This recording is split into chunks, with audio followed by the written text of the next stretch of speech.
கர்த்தராகிய இயேசு கிறிஸ்துவின் நாமத்தினாலே உங்கள் அனைவருக்கும் அன்பின் வாழ்த்துதலை தெரிவித்துக் கொள்கிறேன். இந்த நாளிலும் சமயத்திற்கேற்ற வார்த்தை நிகழ்ச்சியிலே உங்களோடு சந்திப்பதில் மிக்க மகிழ்ச்சி. இந்த நாளிலே கர்த்தர் நம்மோடு பேசும்படியாக நமக்கு கொடுத்திருக்கிறதான வார்த்தை சங்கீதங்களின் புஸ்தகம் 55வது சங்கீதம் 55 22வது வசனம். கர்த்தர் மேல் பாரத்தை வைத்து விடு, அவர் உன்னை ஆதரிப்பார், நீதிமான் ஒருபோதும் தள்ளாட விடவிட்டார். கர்த்தர் நம்ம எப்படி பாதுகாக்கிறார் பார்த்தீங்களா?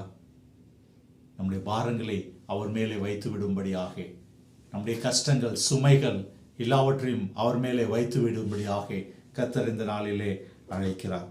கர்த்தர் மேல் உன் பாரத்தை வைத்து விடு. எவ்வளோ பெரிய ஒரு ஆசீர்வாதம்! ஏதோ ஒரு அழுத்தம், ஏதோ ஒரு கண்ணீர், ஏதோ ஒரு பாடுகள் நம்மை அழுத்தி கொண்டு இருக்கிறதா? இந்த சுமையை நான் எப்படி சுமக்கப் போகிறேன்? இந்த பொருளாதார காரியங்களை நான் எப்படி சுமக்கப் போகிறேன் என்று சொல்லி ஏதோ ஒரு காரியம் நம்மை அழுத்தி கொண்டு இருக்கிறதா? இந்த நாளிலே கூட நம்முடைய கவலைகள் கண்ணீர்கள் யாவற்றையும் கர்த்தருடைய பாதத்தில் இறக்கி வைத்து விடும்படியாக கர்த்தர் நம்மோடு இடைப்பட்டு கொண்டு இருக்கிறார். கவலைப்படுகிறதுனால ஒரு முளத்தை கூட்ட முடியாது என்று சொல்லி வேதாகமம் சொல்லுகிறது. இந்த நாளில் கூட கர்த்தர் மேல் நம் பாரத்தை வைத்து விடுகிறவர்களாக காணப்படும். அவர் நீதிமான்களை ஒரு நாளும் தள்ளாட ஒட்டாத இருக்கிறார். அவருக்கு ஏற்றவர்களாக நாம் வாழும்போது, அவருக்கு பிரியமானவர்களாக நாம் வாழும்போது, அவருடைய வார்த்தைக்கு சொல்லுக்கு கட்டுப்பட்டு நம்ம வாழும் பொழுது அவர் நம்ம கண்ணீரை துடைக்கிற தேவனாய் இருக்கிறார். நம்மை ஆறுதல் படுத்துகிற தேவனாய் இருக்கிறார். நம் பாரங்கள் எல்லாவற்றையும் அவர் எடுத்து போடுகிறவராக இருக்கிறார். அழகாக வசனம் சொல்லுகிறது, கர்த்தர் மேல் உன் பாரத்தை வைத்து விடு. வேதாகமம் சொல்லுகிறது, வருத்தப்பட்டு பாரம் சுமக்கிறவர்களே, நீங்கள் எல்லாரும் என்னிடத்தில் வாருங்கள், நான் உங்களுக்கு இளைப்பாறுதலை தரேன். உலகம் தரக்கூடாத சமாதானத்தை, உலகம் தரக்கூடாத சந்தோஷத்தை, ஒரு நிம்மதியை இயேசு கிறிஸ்து இலவசமாக தருகிறார் இல்லையா?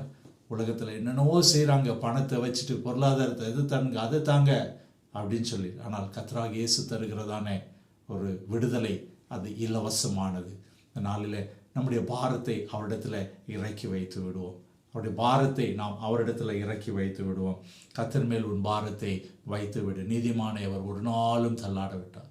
கர்த்தருக்கு ஏற்ற பிள்ளைகளாக நாம் ஜீவிப்போம். நிச்சயமாகவே அவர் நம்மை ஆசீர்வதித்து உயர்த்த வல்லவராக இருக்கிறார். ஜெபிப்போமா? எங்கள் அன்பின் பரம தகப்பனே, அப்பா, நாங்கள் உமக்கு நன்றி செலுத்துகிறோம். இந்த நாளிலும் தகப்பனே, எங்களுடைய பாரங்களை நாங்கள் ஒரு பாதப்படியில் இறக்கி வைக்கிறோம். வருத்தப்பட்டு பாரம் சுமக்கிறவர்களே என்று சொல்லி எங்களை பார்த்து அழைத்திருக்கிறீரப்பா. நாங்கள் எல்லா பாரத்தையும் உடைய பாதப்படியில் வைக்கிறோம். குடும்பங்களை ஆசீர்வதி